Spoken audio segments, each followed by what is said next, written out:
बच्चों, कैसे हैं आप? जैसा कि आपको पता है कि स्कूल बंद होने के कारण हम अपनी पढ़ाई दूरदर्शन के माध्यम से कर रहे हैं। तो हमें क्या करना है कि रोजाना समय पर अपनी पेंसिल और कॉपी के साथ मेरा दूरदर्शन मेरा विद्यालय कार्यक्रम में शामिल होना है, जहां हम नई नई चीजें सीखेंगे, वह भी मनोरंजक तरीके से। तो तैयार है ना आप सब? तो बच्चों, आज है संडे, यानी मस्ती का दिन। और आपको तो पता ही है कि हम लोग संडे के दिन कला समेकित अधिगम यानी आर्ट इंटीग्रेटेड लर्निंग के माध्यम से नई नई चीजें सीखते हैं। तो आज हम लोग सबसे पहले पढ़ेंगे बापू की पाती, जिसमें राष्ट्रपति महात्मा गांधी के जीवन प्रसंग से जुड़ी बातों को जानकर उनसे सीख लेंगे। फिर संगीत की कक्षा में अलंकार और संगीत से जुड़े अन्य महत्वपूर्ण बिंदुओं को जानेंगे और सुनेंगे। फिर तारा के साथ रहेंगे तैयार कोरोना से बचाव के बारे में जानने के लिए। फिर अंत में चलेंगे पटना का संजय गांधी जैविक उद्यान और देखेंगे जू शो। तो चलिए शुरू करते हैं आज का संडे स्पेशल क्लास।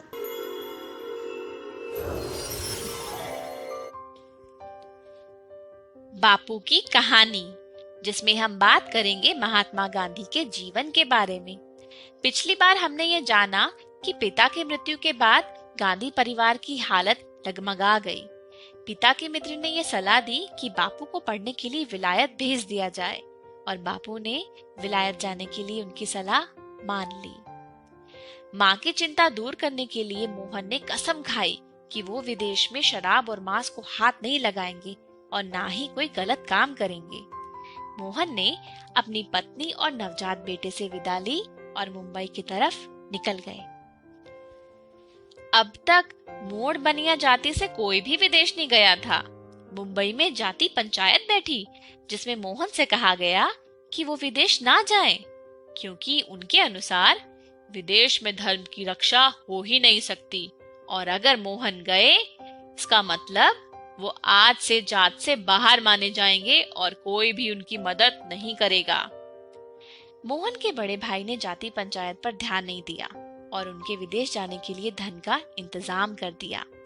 4 सितंबर 1887 को मोहन पानी के जहाज से इंग्लैंड रवाना हो गए। एक अनुभवी वकील ने मोहन को अपने कमरे में रख लिया था। बाकी सभी यात्री यूरोपीय थे।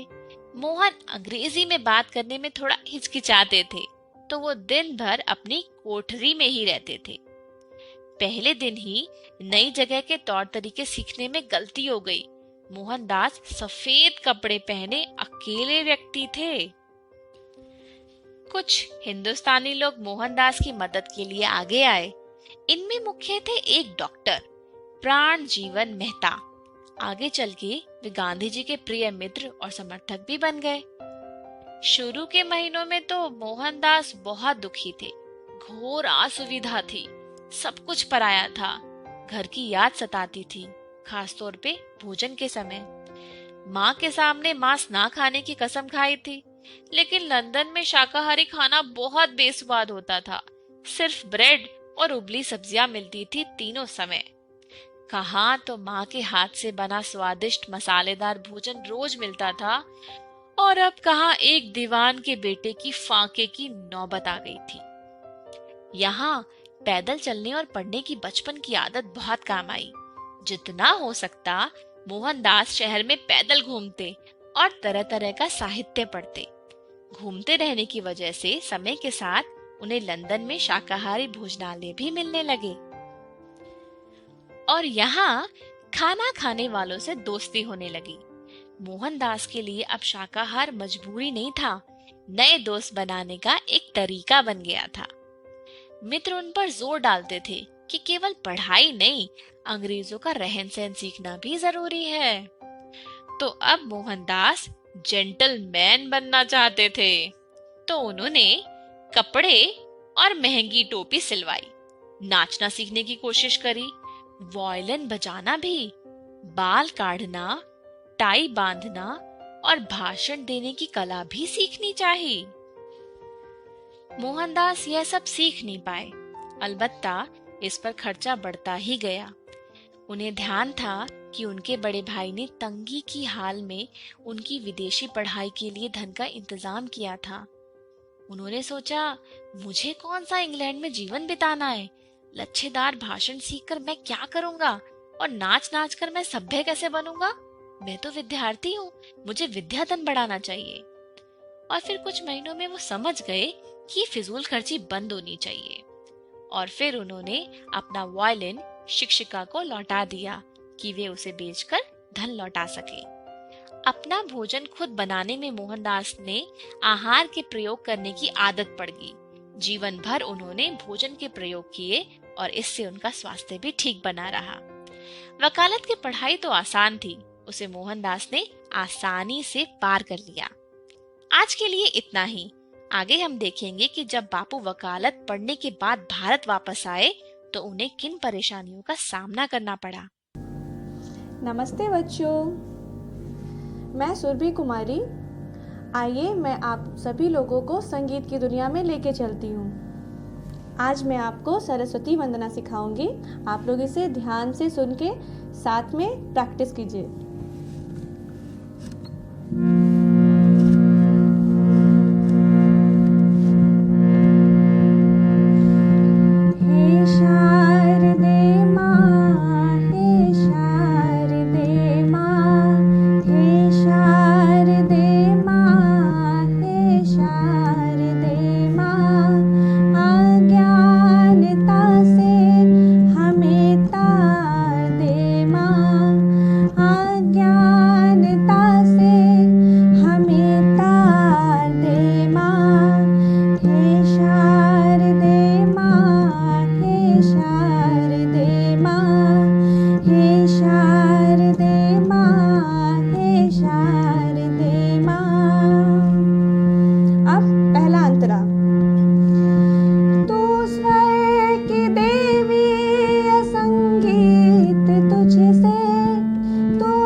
बच्चों, ये थी सरस्वती वंदना। आइए अब इसके बाद हम लोग अलंकार शुरू करते हैं।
धा पा मा गा रे सा।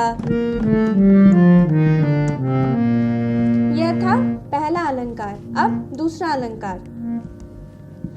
सा रे रे गा गा मा पा पा धा धा नी नी सा।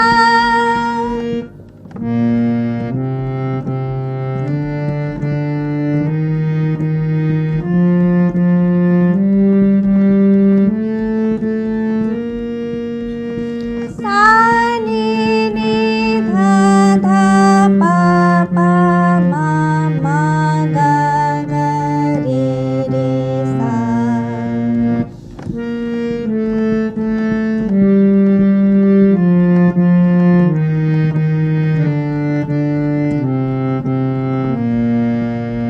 सा रे रे गा गा मा पा पा धा धा नी नी सा।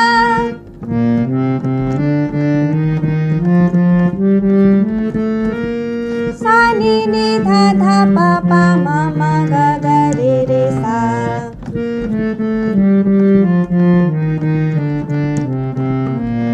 सा रे रे गा गा मा पा पा धा धा नी नी सा।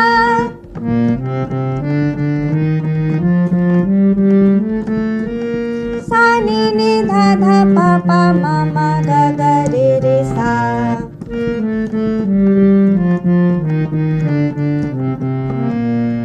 अब तीसरा अलंकार।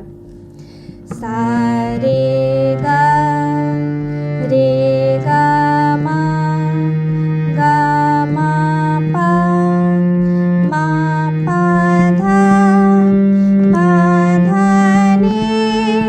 धा नी सा।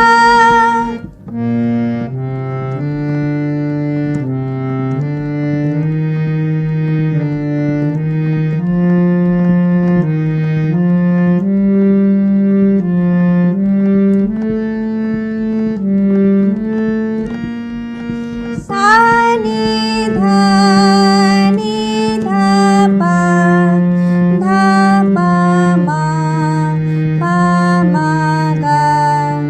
मा गा रे सा।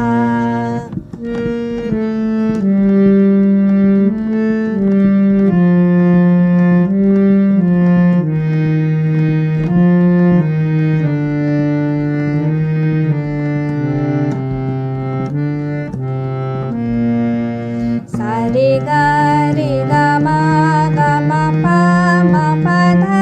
पा धा नी सा।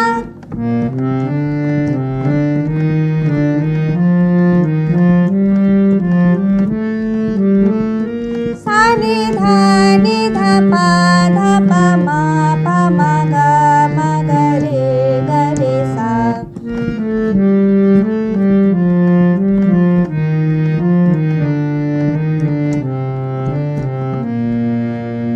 सा रे गा मा पा धा नी सा। सा नी धा पा मा गा रे सा।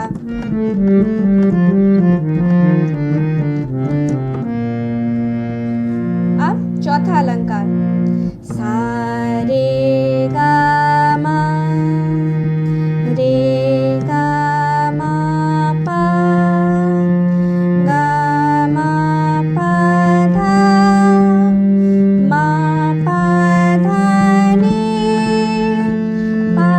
धा नी सा।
हम लोग 5वां अलंकार सीखेंगे। सा रे गा मा पा, रे गा मा पा धा, गा मा पा धा नी, मा पा धा नी सा।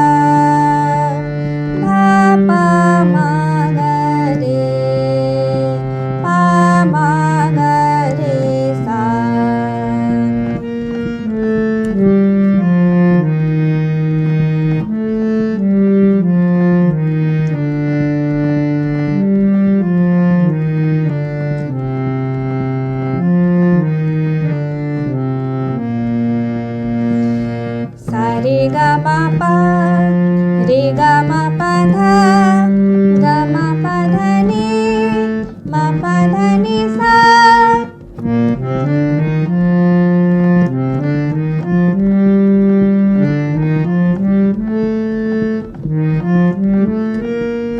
सा नी धा पा मा, नी धा पा मा गा, धा पा मा गा रे, पा मा गा रे सा।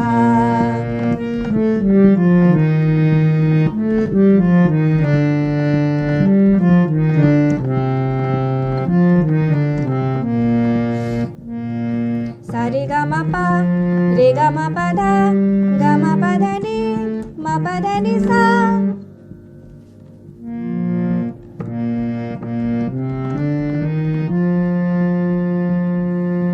सा रे गा मा पा, रे गा मा पा धा, गा मा पा धा नी, मा पा धा नी सा।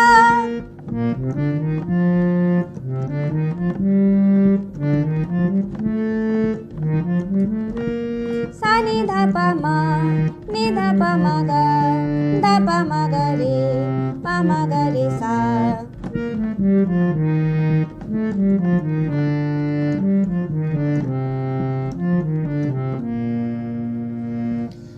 तो बच्चों, मैंने 5 अलंकार बताया।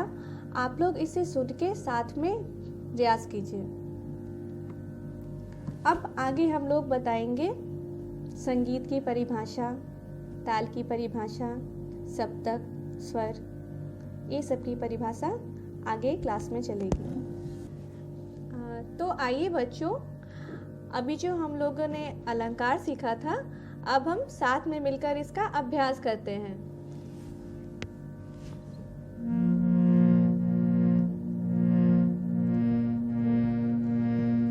आप सभी लोग मेरे साथ दोहराइएगा।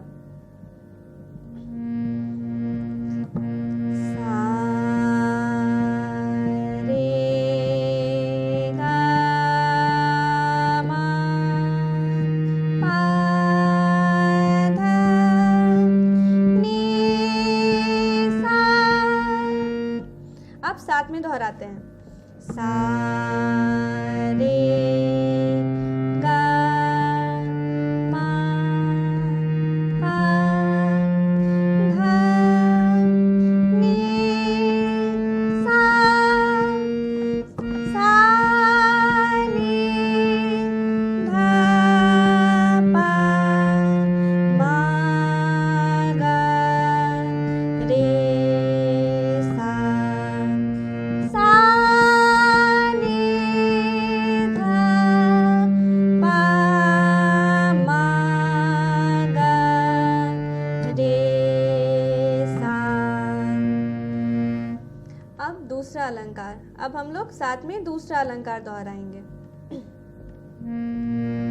सा रे रे गा गा मा मा पा पा धा धा नी नी सा।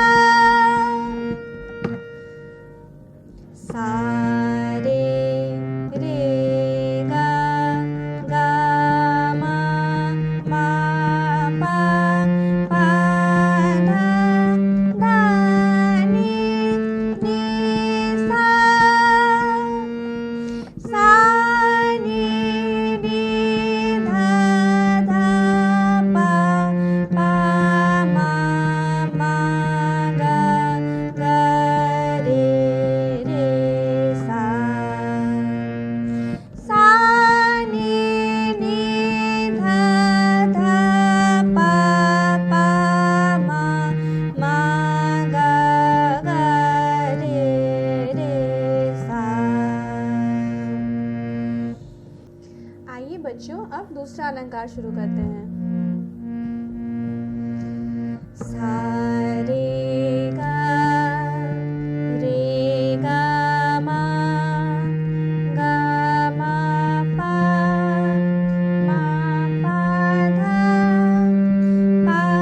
धा नी धा नी सा रे गा मा पा धा नी धा नी सा नी धा पा मा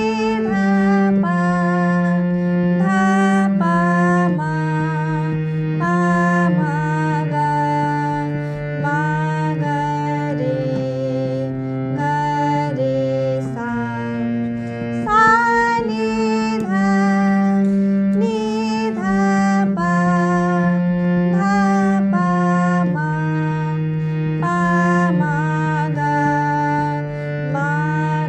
मा गा रे सा।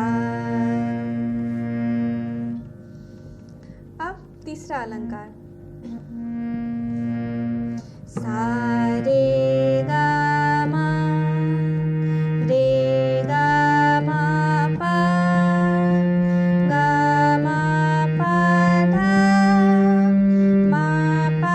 धा नी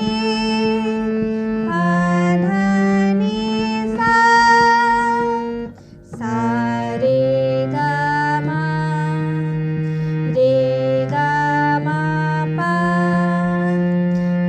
पा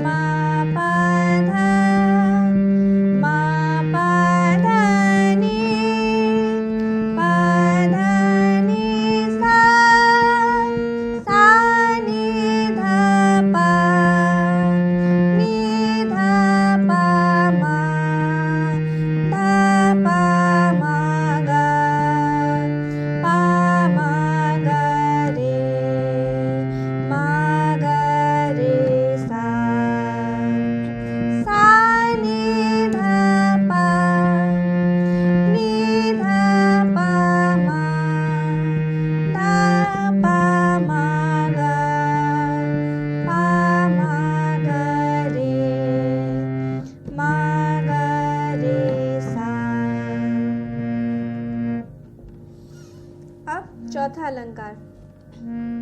सा रे गा मा पा धा नी सा रे गा मा पा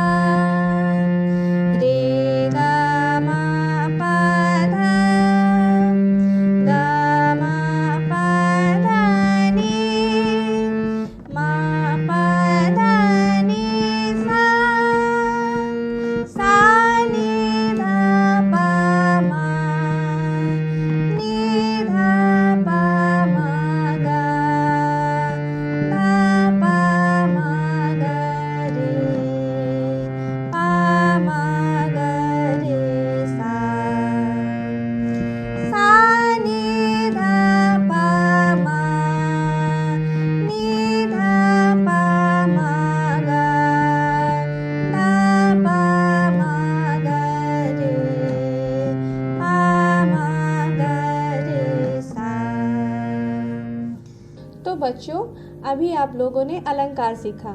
अच्छा, अब ये बताएं आपने ये क्यों सीखा? क्योंकि इसी अलंकार पे सारा संगीत इसी पे आधारित है, और जितने भी गाने हैं, फिल्मी गाने हैं, शास्त्रीय संगीत, लोक संगीत, जितने भी संगीत हैं, सब इसी पे समाये हुए हैं। और आप तो जानते हैं ना, संगीत किसे कहते हैं? गायन, वादन, नृत्य, गाना, बजाना और नाचना, जब ये तीनों मिलते हैं तो संगीत बनते हैं। तो अब हम कुछ और शुरू करते हैं, तो आप लोग ध्यान से इसे सुनिए। तो बच्चों, अभी हम आरती सीखेंगे।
अभी आपने आरती सीखी और आज की कक्षा में सरस्वती वंदना, अलंकार ये सब सिखाया गया।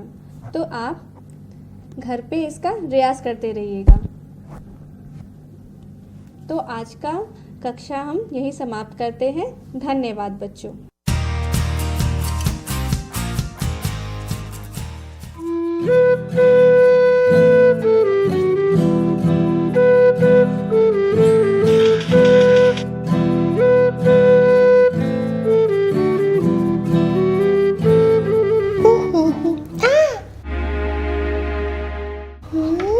अरे तारा, तुम अपने हाथ धोए भी नहीं खा रही? तुमने कितनी सारी गंदी चीजें छुई हैं और गंदे हाथों से क्या होता है मैंने बताया था ना। हाँ, मैं तो भूल ही गई थी। साली अप्पा।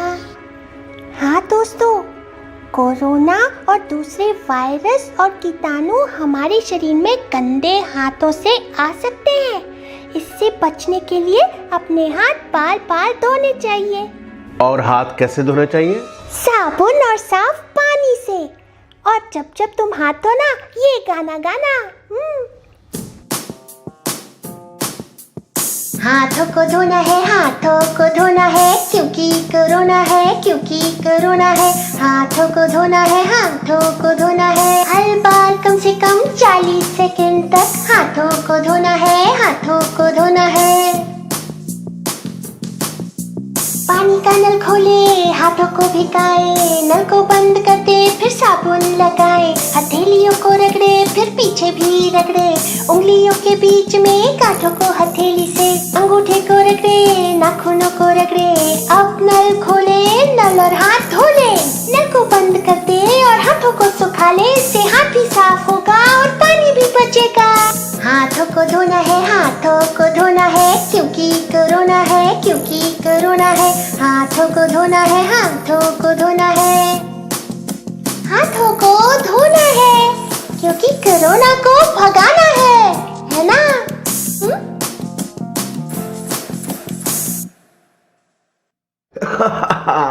बहुत अच्छा गाना था तारा, बहुत अच्छा। थैंक यू अप्पा। अब बताओ कब कब हाथ धोना है तारा?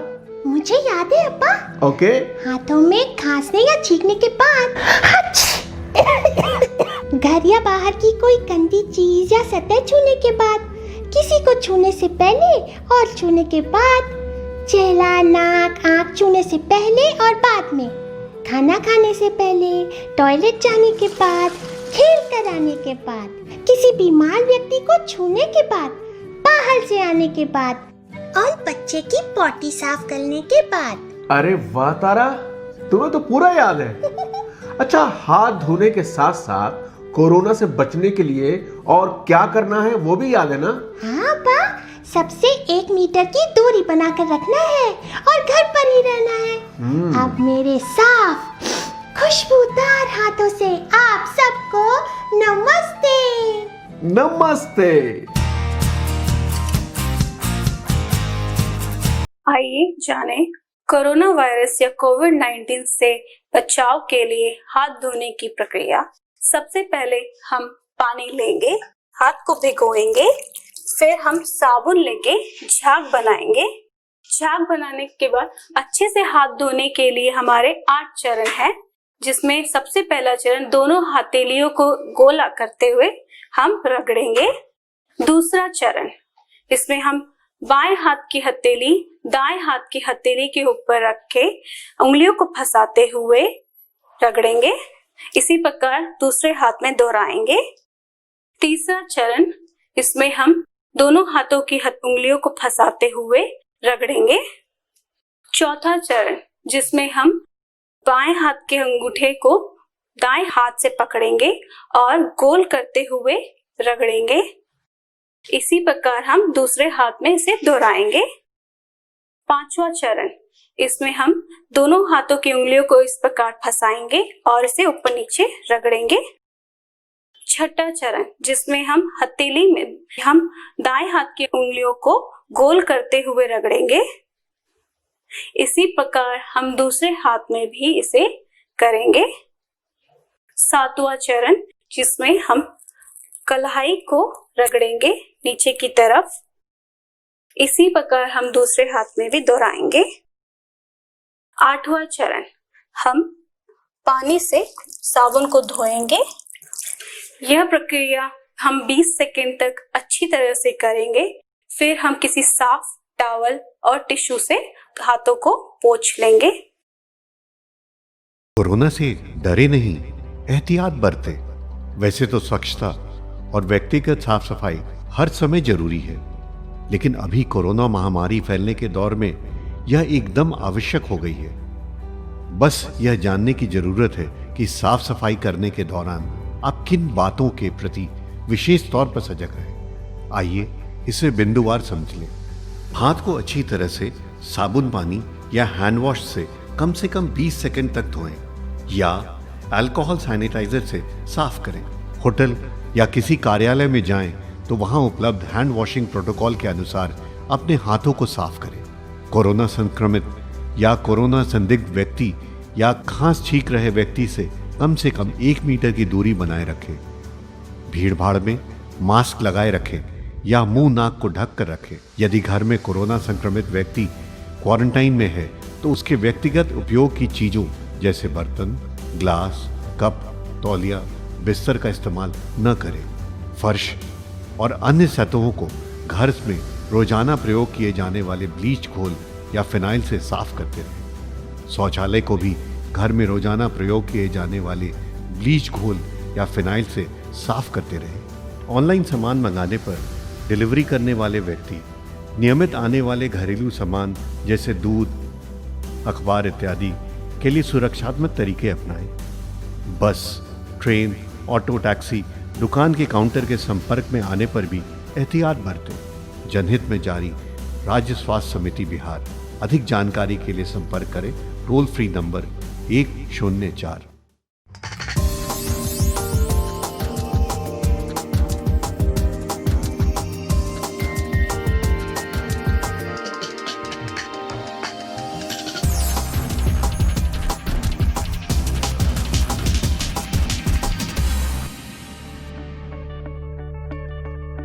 संजय गांधी जैविक उद्यान जू आउटरीच प्रोग्राम में आज हम जिस जानवर के बारे में बात करेंगे उसे जंगल का राजा कहा जाता है, जिसका नाम सुनते ही मन में एक भयानक और बेहद डरावने जानवर की तस्वीर उभरती है और जिसकी एक दहाड़ अच्छों की होश उड़ा देती है।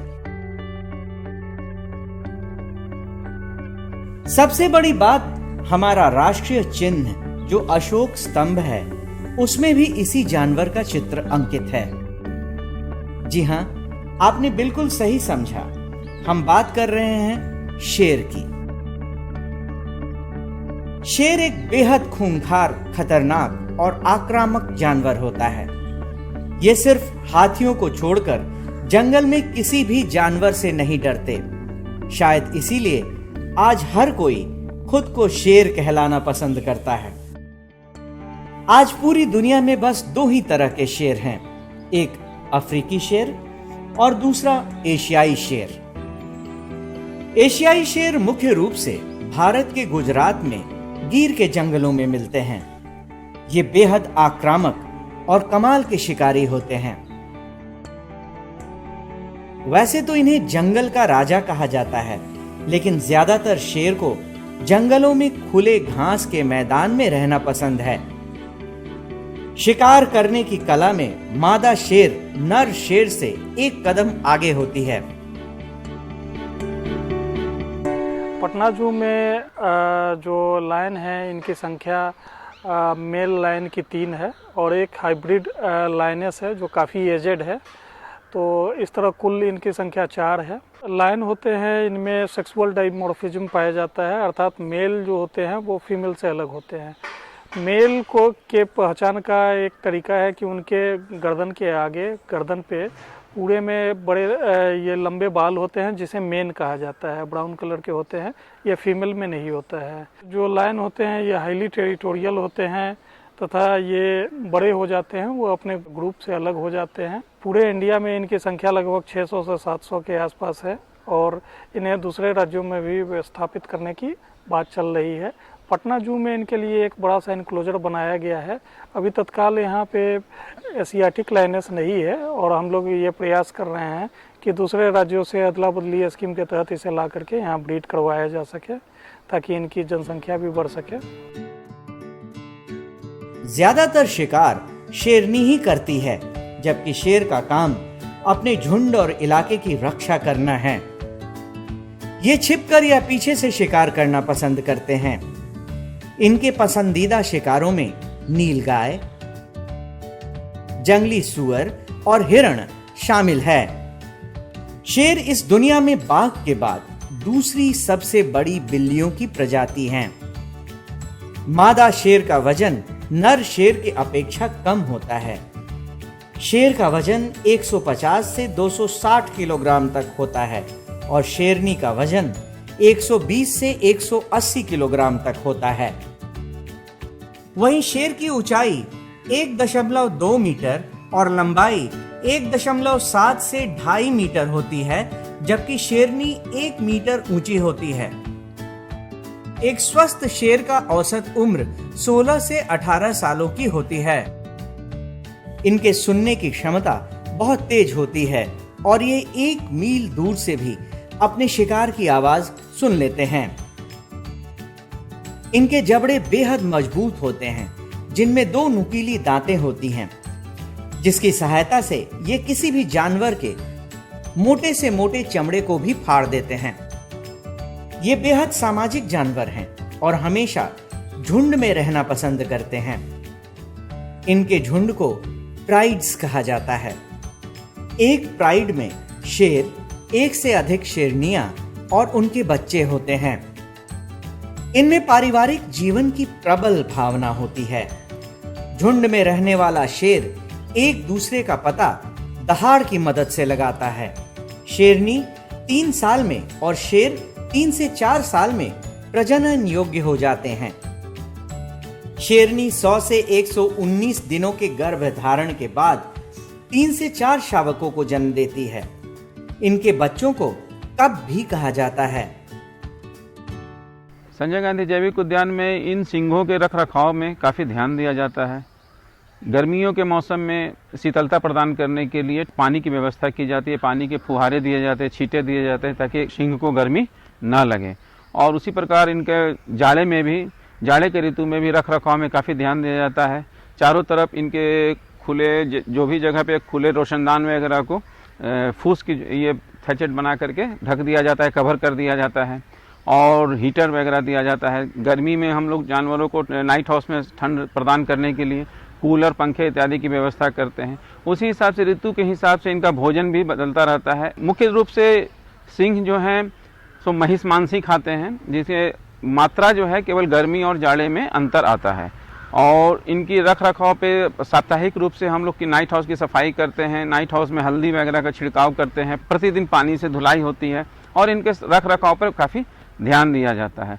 सिंह में एक विशेष खासियत ये होती है, विशेषता है कि ये लगभग 24 घंटे में 20 घंटे के आसपास सोना पसंद करते हैं। प्रायः ये सभी को सोए हुए मिलते हैं।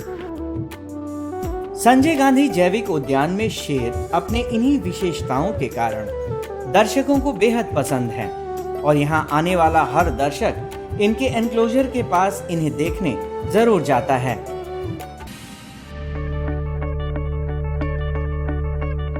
संजय गांधी जैविक उद्यान के जू आउटरीच प्रोग्राम के तहत आज हम घड़ियाल और मगर के एनक्लोजर के पास जाएंगे और जानेंगे इनसे संबंधित विशेष जानकारियां।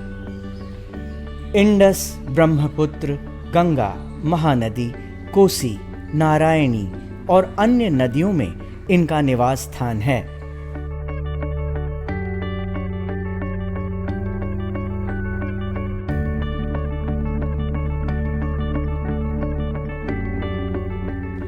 घड़ियाल पानी और नदी किनारे रहना पसंद करते हैं और नदी के किनारे बालू में अंडा देते हैं।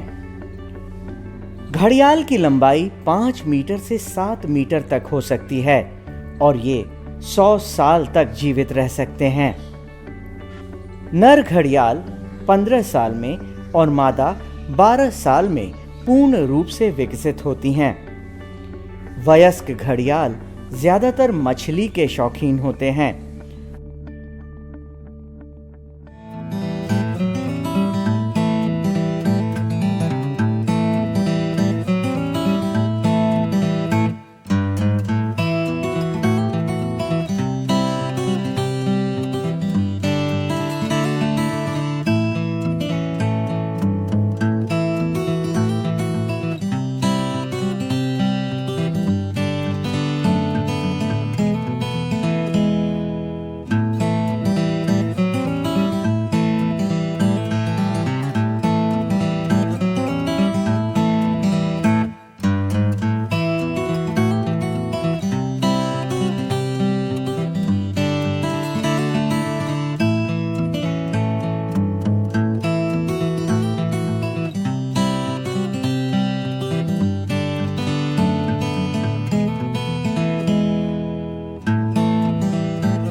भारत में क्रोकोडाइल प्रजाति के घड़ियाल और मगर के साथ नमकीन पानी में रहने वाले मगर भी पाए जाते हैं। घड़ियाल विश्व भर में सिर्फ भारतीय महाद्वीप में ही पाए जाते हैं।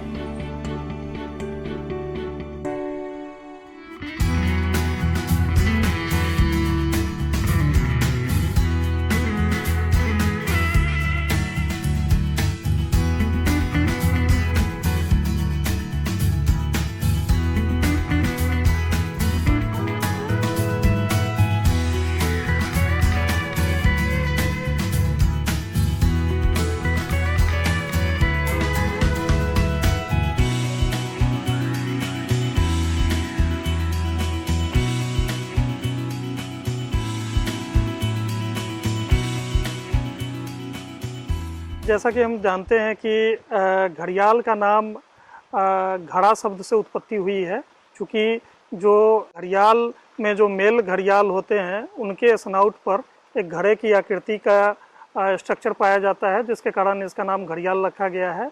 जब हम इनके कंजर्वेशन स्टेटस की बात करते हैं तो ये क्रिटिकली इंडेंजर्ड हैं और एक एस्टिमेशन के हिसाब से इनका वाइल्ड में पॉपुलेशन 250 से अधिक पूरे इंडिया में नहीं रह गया है। पटना जू और खासकर बिहार हम लोग इसलिए ब्लेस्ड हैं कि यहाँ पे घड़ियाल जो है नेचुरली गंडक रिवर में पाया जाता है। इसके अतिरिक्त सोन में भी इनकी रिपोर्टिंग हुई है। घड़ियाल का पटना जू में काफ़ी हेल्दी पॉपुलेशन है और लगभग अभी 60 की संख्या में ये घड़ियाल हैं हमारे यहाँ, और ये काफ़ी अच्छा ब्रीड भी करते हैं और इनको 2 से 3 साल तक यहाँ रखने के बाद हम इन्हें वाइल्ड में रिलीज करते हैं। 2014 में पटना जू के द्वारा और WTI के सहयोग से सैटेलाइट कॉलर 28 की संख्या में जुवेनाइल घड़ियाल को गंडक रिवर में छोड़ा गया था, ताकि उनके नेचुरल अधिवास में फिर से यह स्थापित हो सके।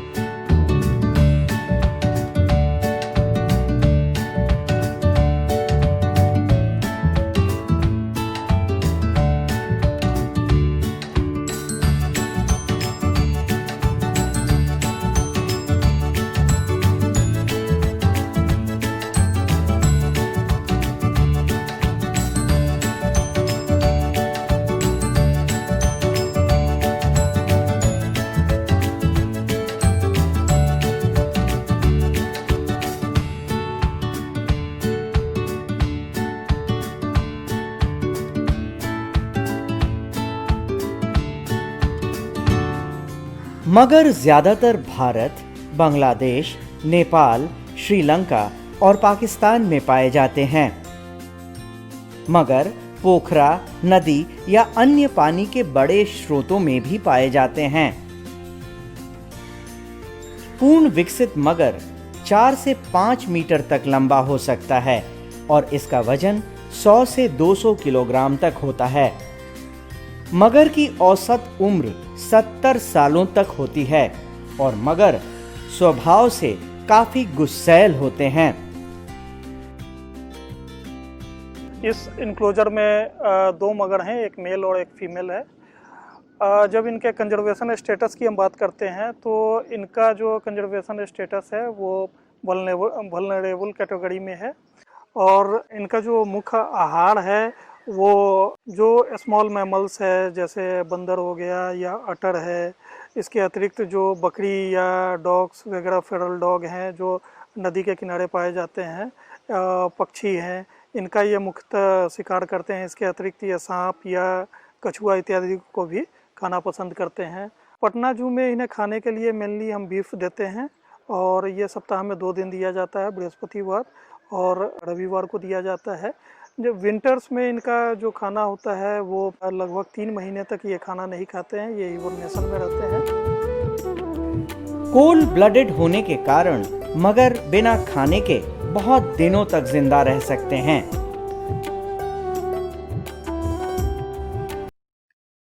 तो आशा करती हूँ बच्चों आज के एपिसोड में आपने जरूर कुछ नया सीखा होगा। आप अपने विचार हमें स्क्रीन पर दिए गए व्हाट्सएप नंबर 9431043527 या ईमेल आईडी bepcddprogram@gmail.com पर भेज सकते हैं।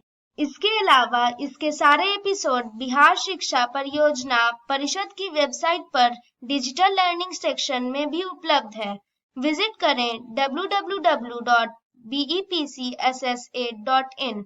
तो घर पर रहें, पढ़ते रहें, बढ़ते रहें। मिलते हैं अगले एपिसोड में। बाय बाय बच्चों।